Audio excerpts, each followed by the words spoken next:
আসসালামু আলাইকুম, শুভ দুপুর বন্ধুরা। আমরা খাবার পরে কিন্তু সবাই একটু মুখরোচক এই ভাজিটা খেয়ে থাকি। আমি পান মশলা বলি এটাকে। খাওয়ার পরে মুখটা কেমন লাগে না, তখন একটু এগুলো খেয়ে থাকি।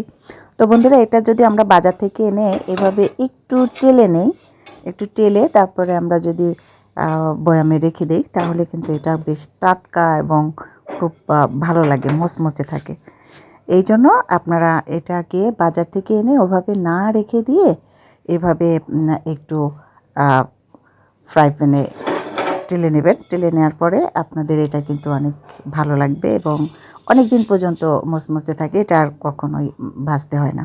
তো বন্ধুরা, ভালো থাকবেন, দুপুরটা সবার ভালো কাটুক এই দোয়া করছি। আমার সঙ্গেই থাকবেন সে পর্যন্ত। সবাই সুস্থ থাকুন, ভালো থাকুন। আল্লাহ হাফেজ।